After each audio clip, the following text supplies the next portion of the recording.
Okay, welcome everybody to the Comics Fu Show. I'm one of the co-hosts, Kurtis Fujita. I'm a Kung Fu instructor.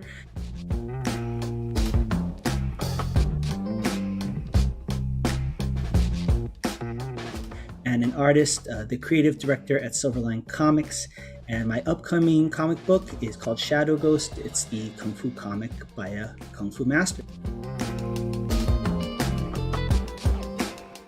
So I'm going to hand the baton over to my co-host, Patrick Lugo. Patrick, if you could please share with everybody some information about yourself. I'm Patrick, art director for Kung Fu Tai Chi magazine. I'm also an author and comic creator. My forthcoming comic book is A Tiger's Tale. Picture the Jungle Book meets the Tao Te Ching, coming to Kickstarter Chinese New Year, February 1st, 2022. And so for everybody watching this for the first time, our show, if you haven't caught it from the namesake, is all about comic books, Kung Fu, animation, manga, anime, and anything and everything in between. And so our special guest tonight falls perfectly within that category. He's a dedicated martial artist, having done martial arts for over 2 decades. Additionally, he's the CEO, CCO, and a founder of Powerhouse Animation, and that's the company that brought you shows like Castlevania, Masters of the Universe Revelation, Seis Manos, Blood of Zeus, and just to name a few. So please welcome to the show, Mr. Brad Graeber. Welcome, Brad. Hi, I'm very excited to be here. Excellent. Well, we're very excited to be here. Definitely. Now, so we figured we'd just talk to you because you, like I said, you fall perfectly within that context of everything that we love in the show. So, one thing I was thinking before we were going to start was, animation and martial arts, in particular Kung Fu, but martial arts in general, that's not something that you just fall into. You don't go down to the local community college. Those are very specific paths that you have to pick and then seek out.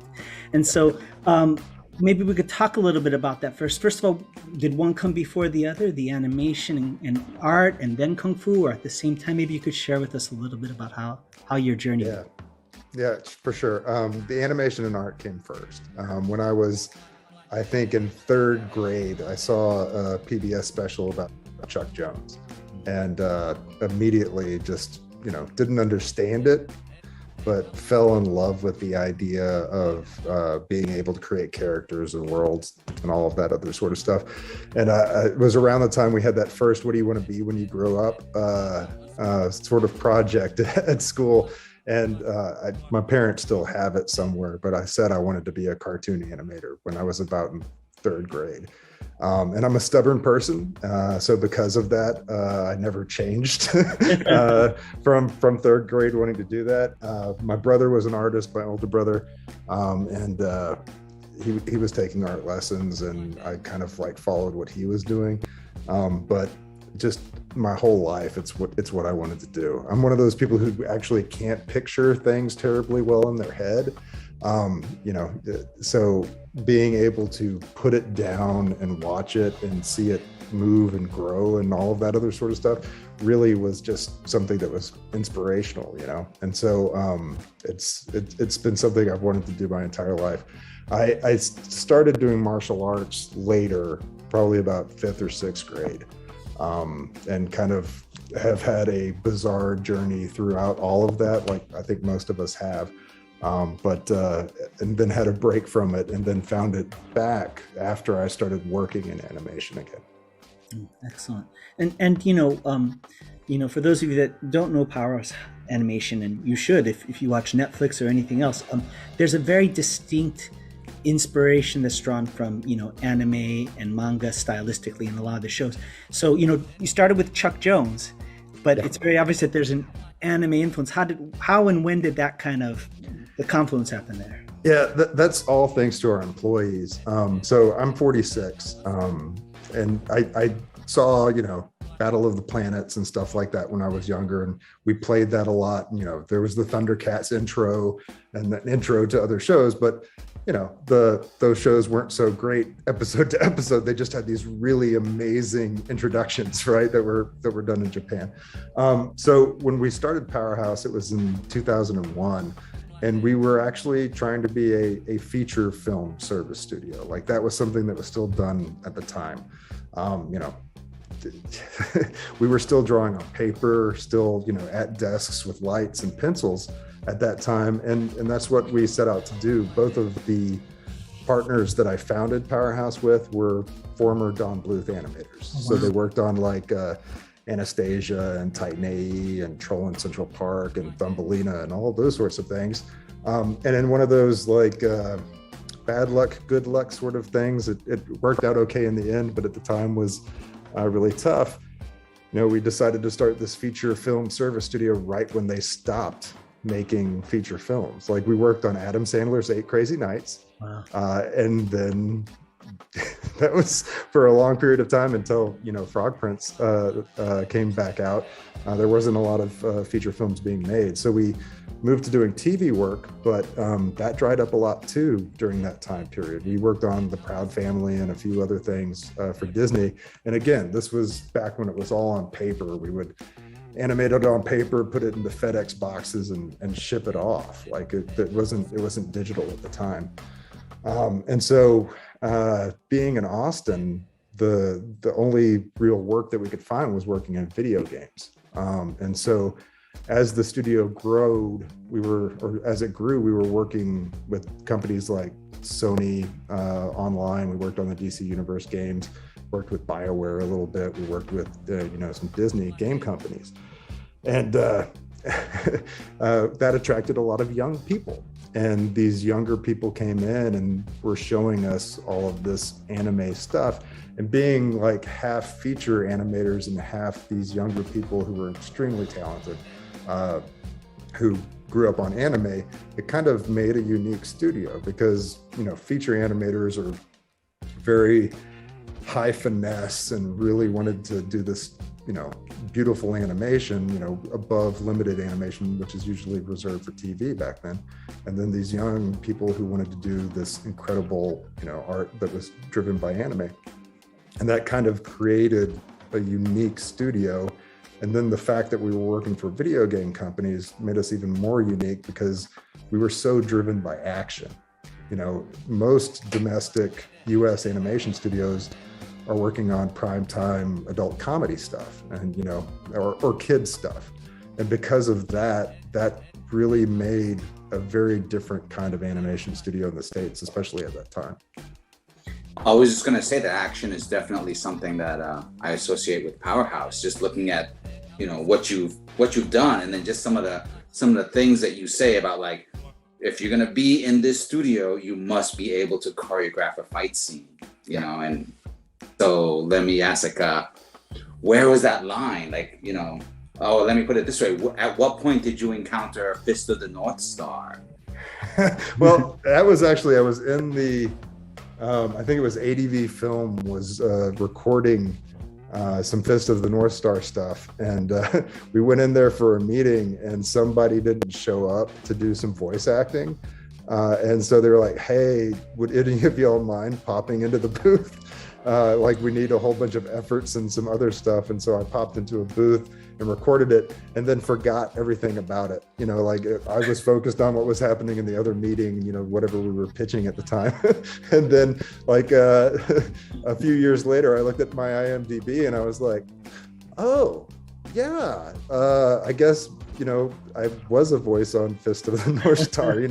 I think I screamed a lot and did a whole bunch of little things like that. But it was one of those completely happenstance stuff. Just talking about anime in general, I didn't see Akira until I was in graduate school. Most of the stuff that I was watching and used to was, more things like the Looney Tunes and domestic feature films. But once I saw it, it was like, oh my God, people are doing this. This is amazing. And then, from there went on to watch FLCL and a whole bunch of stuff religiously. So I would sometimes, and back then in animation, there was kind of like, you have arguments like 2D versus 3D and anime versus whatever. I've never been that kind of person, and just amazed by everything that was being done over there. So I fell in love with it very quickly. That's, I didn't even think that I would ask you that question, and I'm just so thrilled at that. It's amazing. But I kind of had the sense that it's a good connection. Just yeah, no doubt. Yeah, and again, like, we have some amazing animators. Sam Dietz, who does the Castlevania series, who directs it, and then there's all kinds of different people at Powerhouse. I could go on forever. Another guy is Patrick Stannard, who worked on the He-Man show. They just have this amazing sense of action where they are able to, picture it, put it down, and put it out there. And again, I've never been that kind of person. So, like, I have to think about things in order, in a very specific step. And I think that's what eventually drew me back to doing martial arts, because I wanted to recapture all of that so that it could end up going into the thought process, both for directing and animation. I would imagine that there was a connection. Like, what style of martial art did you start? Like, was pre-break? Because I'm sure that must have influenced some of your sensibilities, and then post-break. Was it the same art? Did you shift? No, I was, okay. This was the best way to put it. I also came up around the Shaw Brothers films quite a bit. I'm the youngest of 11 cousins until my little brother was born, and all of them male except for one. And so we would all get together at my grandparents' place on the weekends from time to time, and we would watch Kung Fu theater on UHF in the afternoons. And so, like, I always loved those specific films, and remember them, to this day, and us being out in the pasture playing like we were, doing, 36 chamber Shaolin together or whatever it was. And so, like, those films influenced me a lot, and I always wanted to, find real Kung Fu. Unfortunately, and we could keep talking about this, my Kung Fu journey is similar to a lot of other people's, where I kind of was in one of those McDojo bullshido kind of initial programs. My first foray into martial arts was at a school that taught Chung Mu Do, which was in the Tomball area of Houston. And so unfortunately, that school got closed down. I think a lot of the founders got put in jail and a bunch of other stuff. It was a little bit of a made up martial art, you know what I mean? Image of students and whatnot.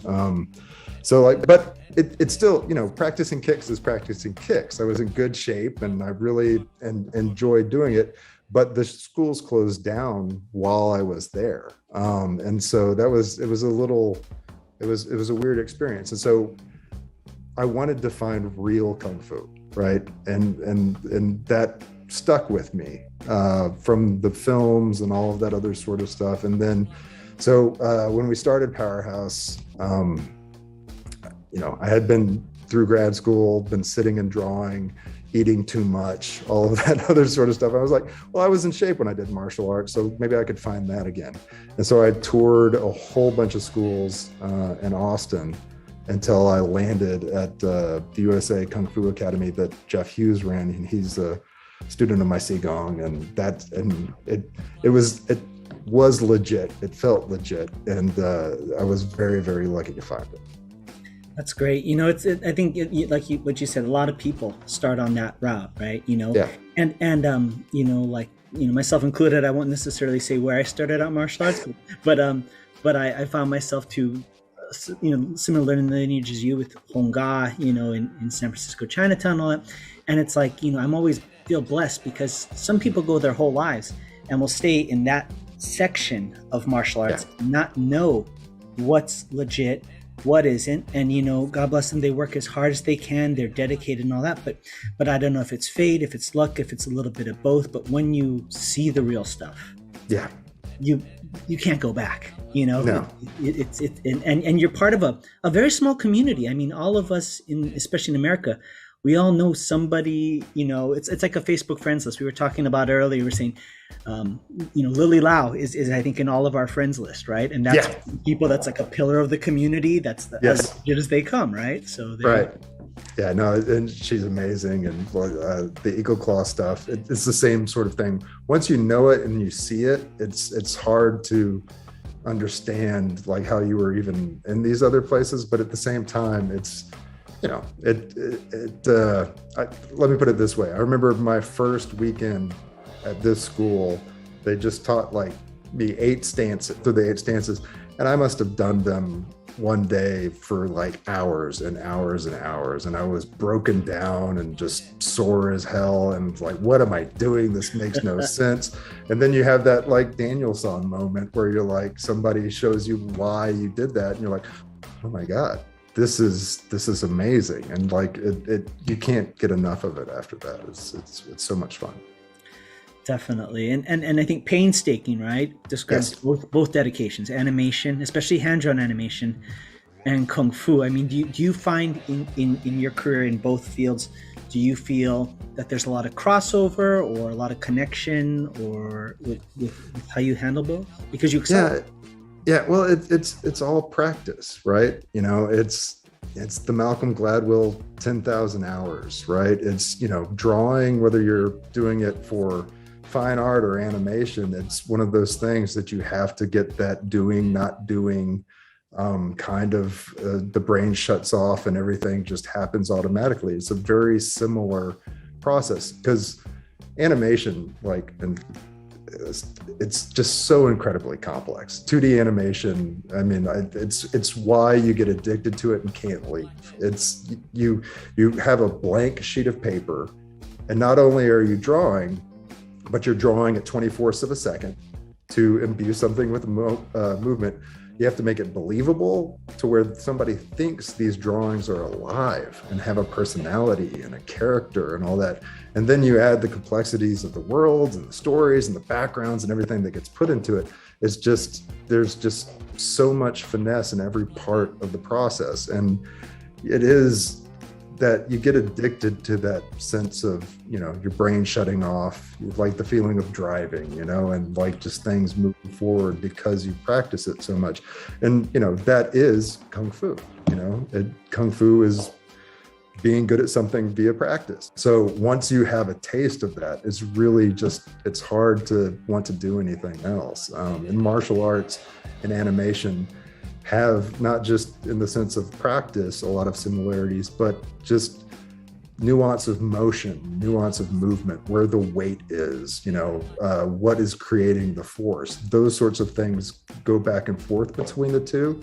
And it's why I think there's so many martial artists in animation, is because it's a very similar topic. Definitely. The stances are the key poses, right? I mean, that's why the stances are so important, Yeah. No, I wrote a fight choreography deck for Seis Manos, and like you almost had to explaining it to animators. It's easier than explaining it to most people, but you have to teach it almost the way that you teach Kung Fu. You start them with the stances, and you're like, they should always land in one of these at the end, and then like the hand follows that, and then you kind of like explain it out that way. And so like it's so similar. I was just before we were on, I had it on the projector, Seis Manos, and we were at the scene with they're doing Chisao, and I was just loving that, and I was just thinking of like one of the perks of working for Kung Fu Magazine is just being thrown in the deep end of a pool with, the latest Kung Fu master. Like when I first started the job, I got to do a photo shoot with Chen Chao Wang, the master of Chen Tai Chi, and he's trying to explain Fajing to us.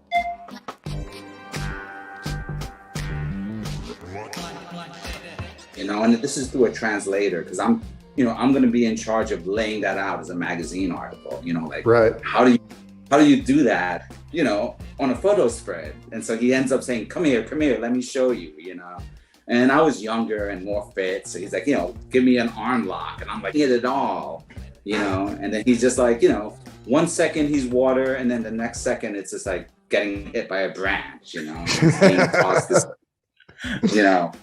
Yeah. So I had that in mind while I was laying out the article, but it always kind of stayed with me when, like, you know, years later, I'm trying to draw a comic. And this is something Kurtis and I talk about, is how do you convey those subtleties, you know, in a panel to panel sequence.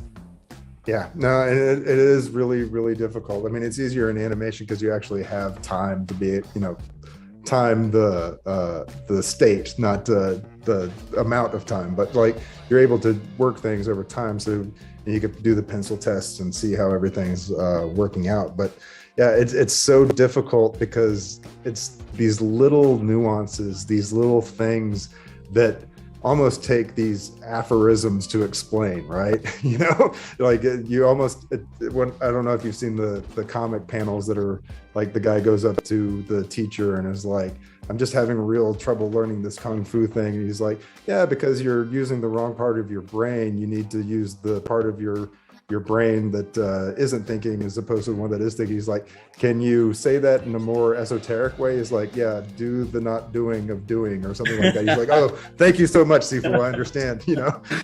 But that's there's a lot of that in there. And it always amazes me.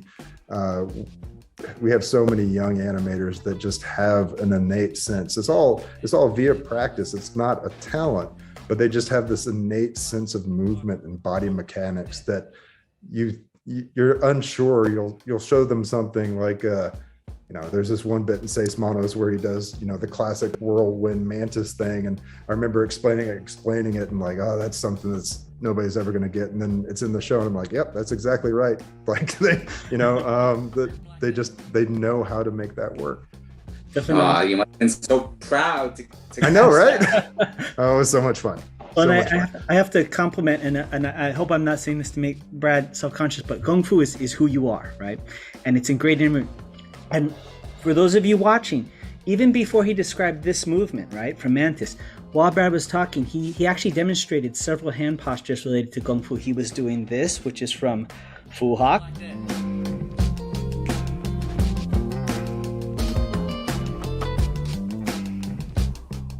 Yeah. He was doing this, which is the Cranes Beak.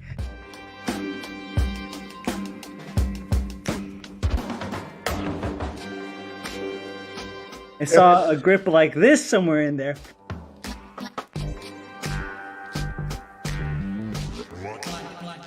And that's the beauty of it. Once it's part of you. You know, somebody asked the Kung Fu guy directions to the story. You know, he's like, okay, well, you know, you make a right turn on, you know, North Broadway, then go to the left here, and then you're gonna go around the right. Help it. It's part of who you are, right? I mean, that's just. It's fascinating when I'm watching Brad talk. I'm like, oh, he knows his stuff because it's who he is, right? Isn't that true? Yeah. It gets totally ingrained in your body. Like I notice even like when I turn around, because my son's, he's 8 now, and so like he's experimenting with like trying to sneak attack daddy or trying to run and like, you know, slap me on the butt or whatever. And like I noticed like I'm always on around him, right? And because of that, if he's running up to me, my hand automatically goes like down and around just in case. And so he must think I'm the weirdest dad ever because it's just part of the natural movement. It's because I'm not thinking about it. It gets ingrained in you through the forms and everything else that you do. And so, you know, it just becomes a part of your natural state. And it's one of the biggest blessings of my life is discovering it, because it just changes everything about you and the way that you think in so many wonderful ways. Definitely. You know, I always say to my students, it's like with Kung Fu, you know, everybody wants to know practicality, right? You know, can I use this? And I always say, you need a martial art that's good for self-defense if you need to defend your life. Absolutely, without a doubt. But how many fights are you getting into every day? If you're a grown-up adult, hopefully not many. So you have to have a martial art that enhances your life, that makes you a better person, that gives you something so you have a life worth defending when it comes time to defend it, right? And what I find interesting is, if I understand correctly, you know, you've done different martial arts, and I have to ask, I saw a picture of you with Vanderlei Silva, who's I think one of the scariest guys ever. For sure.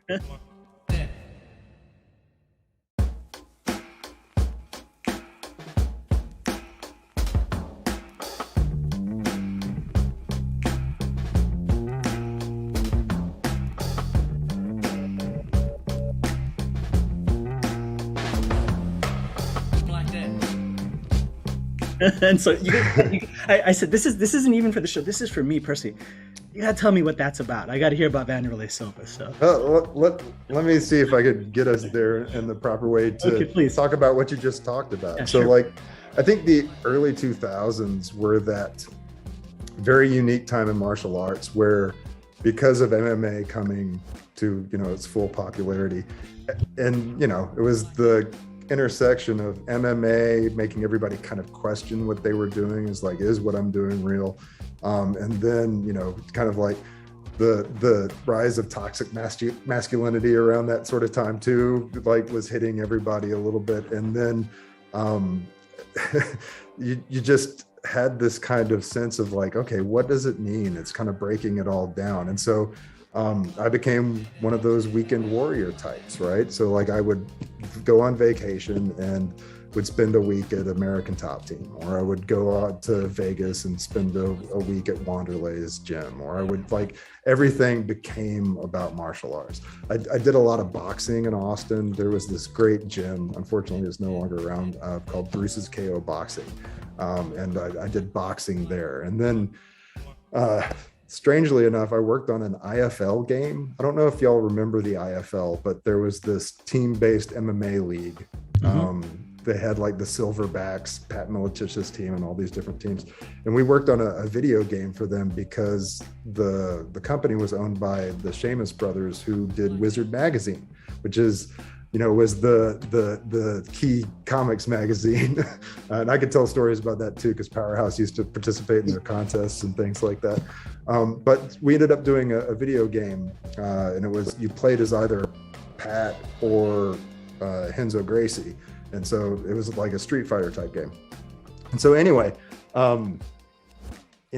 even I saw teachers also kind of questioning themselves, maybe we do need to get jujitsu involved in our program. We need more kickboxing, all of that other sort of stuff.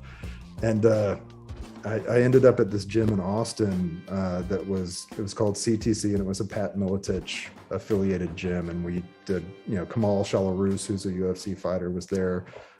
Jens Pulver trained there for a little while, Ben Rothwell.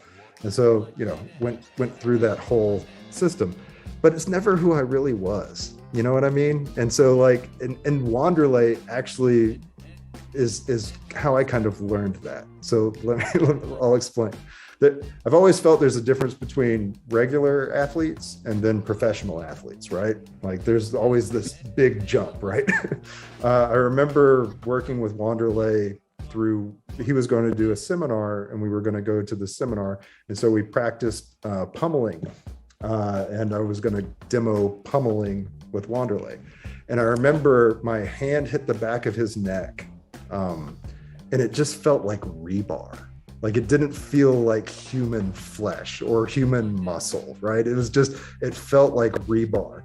And that little reptile part of my brain that's fight or flight was you need to run right now. It was an immediate immediate reaction. My hand hit the back of his neck, and I was like, what am I doing here?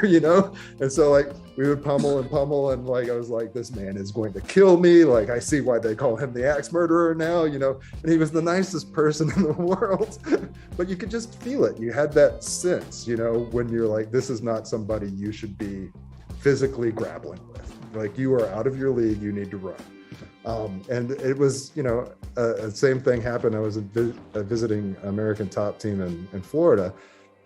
And we were running through punching drills, and they had a lingo at that gym that I didn't know. And so we were running through combos, and they would be all right, 1, 2, Fat Joe something. And I'm sitting here going with this guy, and I'm like, Fat Joe?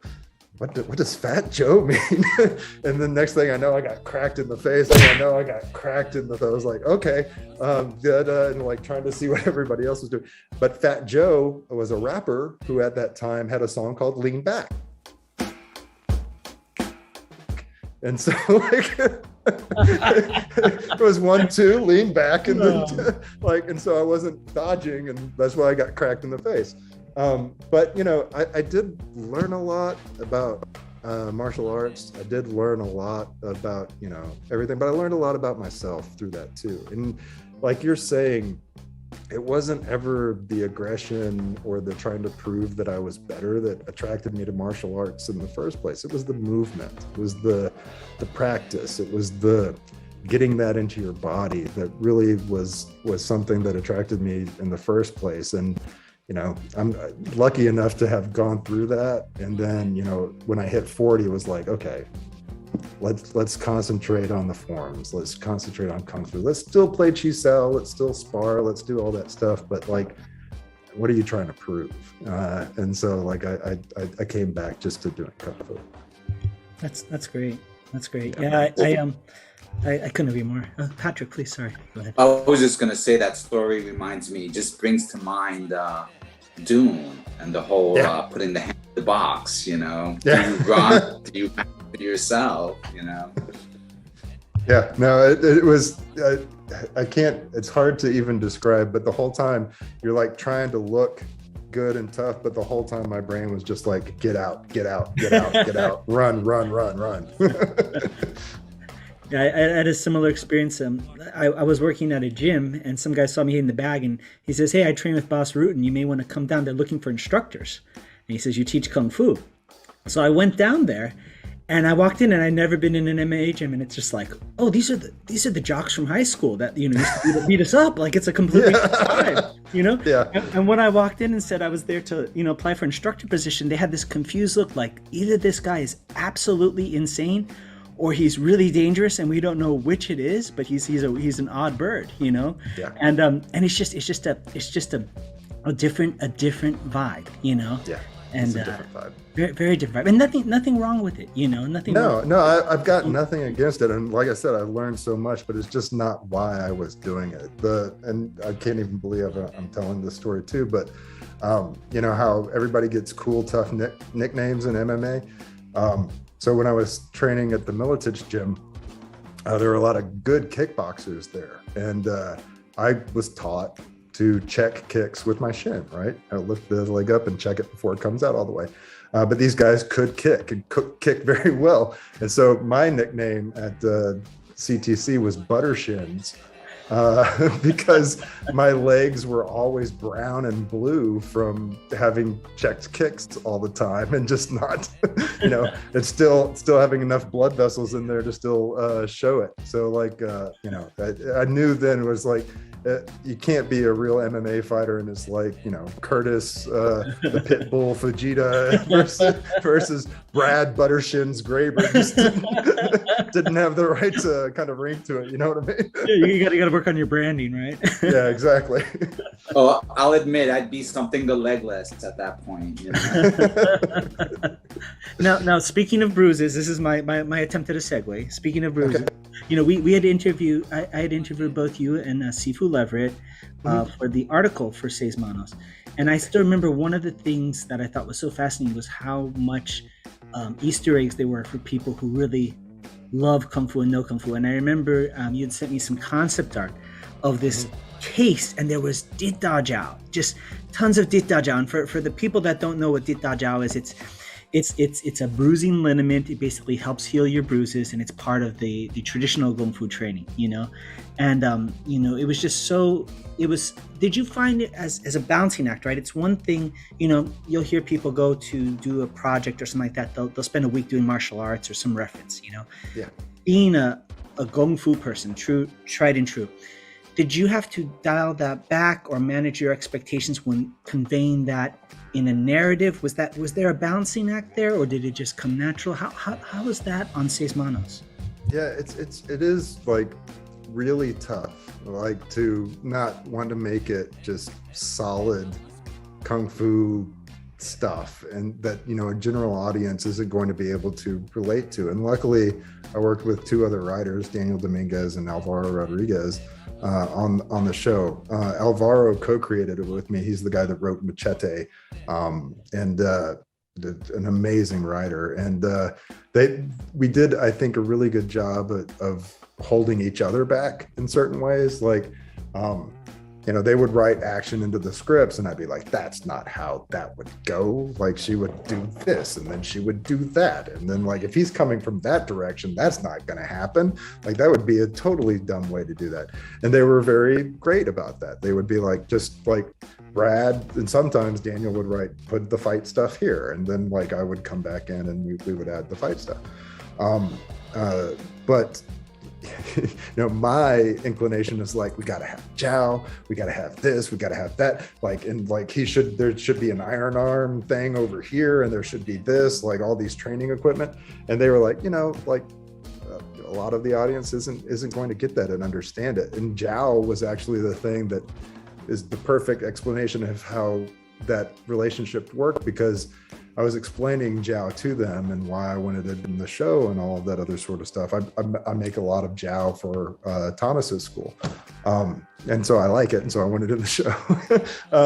But they were like, so what is it made of? I was like, well, it's mainly alcohol. And they're like, well, so like it could catch on fire? And I was like, yeah, I guess. And they're like, well, that's how we blow up the thing, and that's how we figure out how to kill these zombies. And I was like, what? And they're like, yeah, like it catches on fire because, you know, all of the flammable alcohol. And I was like, oh, well, that's cool. It gets Jow on the show. You know, like, a lot of Jow for that. Right? Yeah, it takes a lot of Jow to do that. And it blows up more like nitroglycerin in the show than it would for if it was just vodka based. But, you know, that's what's great about cartoons. Yeah. Well, it shows the quality of that Jow, you know. That's right. Yeah, I really wanted to get into it. Just as another example, I was like, well, he's in Mexico. Like, what is he? He would make tequila. Like, they would have agave plants. And so he would make his own personal Jow, but it would be tequila based as opposed to, and like, I had like wanted to like put that all throughout the show. And it's just like, it's not great storytelling, you know, to put all these little things in there. It's good to have authenticity, right? But you also don't want to make something that's like a lecture on Kung Fu either, right? And so, and that show was such a bouillabaisse of what I grew up watching on UHF TV. It's like grindhouse cinema, Shaw Brothers stuff, you know, horror, all of that sort of stuff put together. And we needed not just authenticity in the Kung Fu, but we needed it in all those places. Like, you know, luckily there was a curandero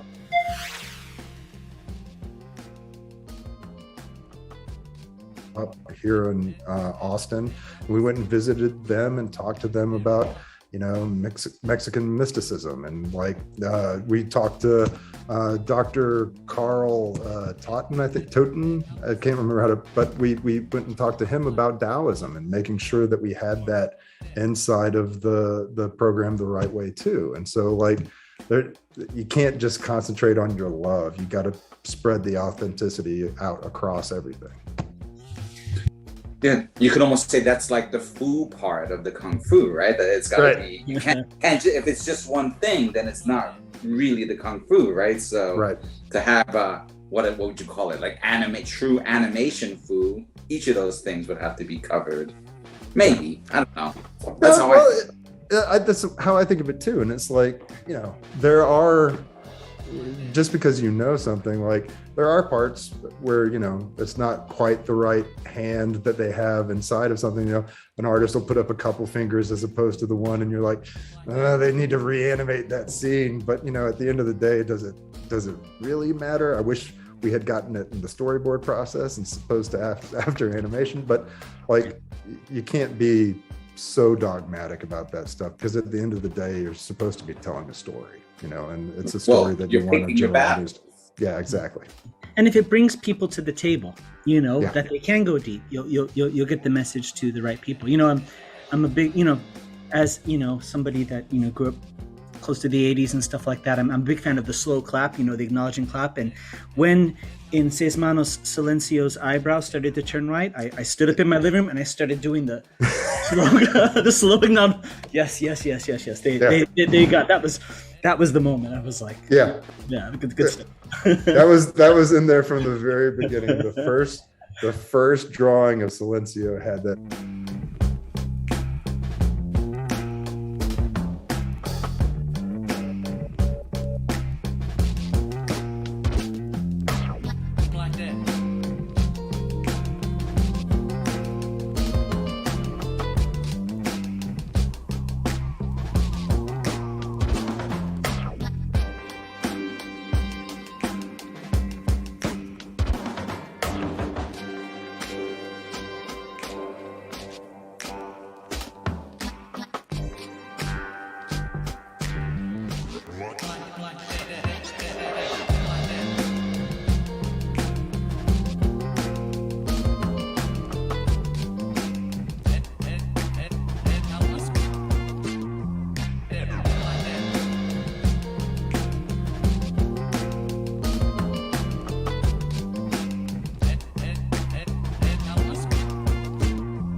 Hello, I'm Sifu Kurtis Fujita with Tiger Crane Kung Fu.